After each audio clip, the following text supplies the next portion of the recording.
ओरिसा या राज्यात घडलेली ही गोष्ट आहे. ही गोष्ट आहे एका शूर धाडसी मुलीची.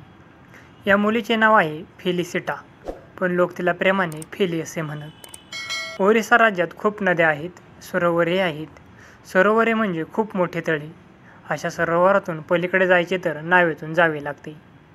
त्या दिवशी असे घडले. बरेच लोक सरोवराच्या काठी जमले होते. पलीकडे जाण्यासाठी ते नावेची वाट बघत होते. नाव काठाला येतात जमलेले सगळे लोक नावेकडे धावले. भराभरा ते नावेत सोडू लागले. नाव लहान होती. लोकांची ही गर्दी पाहून नाववाडी म्हणाला, "बस, पुरे पुरे, आता कोणी चढू नका." नाववाड्याची कोणीच ऐकले नाही. सगळेच्या सगळे लोक नावेत चढून बसले. फेलीही त्याच नावेत होती. नाववाड्याने नाव सोडली. गर्दीमुळे नावेत मोजे फार झाली. नाववाड्याला ती नीट चालवता येईना. जिकडे ओझे जास्त होई तिकडे ती कलू लागली. तशातच जोराचा वारा सुटला. नाव अधिकच हेलकावी खाऊ लागली. जोराच्या वाऱ्याने लाटांवर लाटा ओसळू लागल्या. ती आता उलटते की काय असे वाटू लागले. नावेतले सगळे लोक घाबरली. फेली मात्र घाबरली नाही. लोकांना ती म्हणाली, "नावेतली गर्दी कमी करायला हवी. ती कमी झाली तरच धोका टळेल. ज्यांना पोहता येते त्यांनी पाण्यात उड्या टाकाव्या." असे म्हणून तिने लगेच स्वतः पाण्यात उडी घेतली. इतरांनी हे धाडस केले नाही. हेलकावे खाणाऱ्या नावेत ते बसून राहिले. जोराच्या वाऱ्याने नाव एका बाजूला एकदम कलली. त्याबरोबर त्यातून एक माणूस खाली पाण्यात पडला. तो गटांगळ्या खाऊ लागला. तो आता बुडतो की काय असे फेलीला वाटले.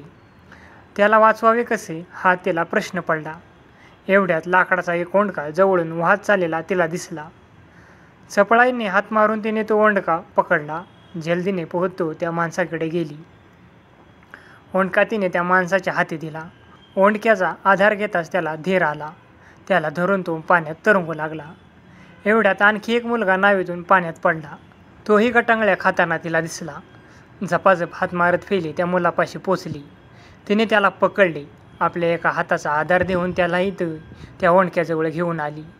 त्या ओंडक्याच्या आधाराने ते दोघेही कसेबसे पाण्यावर तरंगू लागले.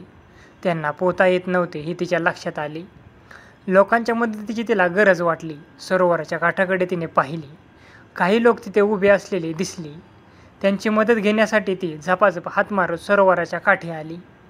ती खूप दमली होती. तिला धड बोलताही येत नव्हते. तिने कसेबसे हे सगळे लोकांना सांगितले. ते ऐकताच एका होडीत दोर घेऊन काही तरुण मदतीसाठी निघाली.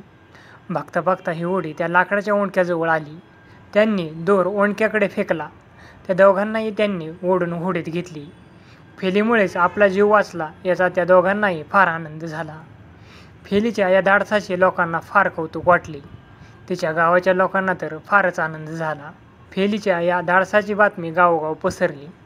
तशीच ती दिल्लीलाही पोचली. 26 जानेवारीला दिल्लीला येण्यासाठी फेलीला बोलवणे आले. 26 जानेवारी म्हणजे भारताचा प्रजासत्ताक दिन होय.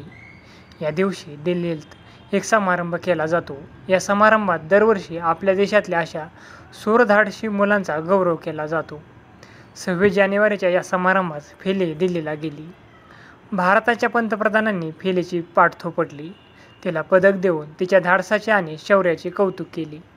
गोष्ट आवडली असेल तर व्हिडिओला लाईक करा आणि अशाच नवनवीन व्हिडिओसाठी नवीन मराठी या आपल्या चॅनलला सबस्क्राईब करा. धन्यवाद.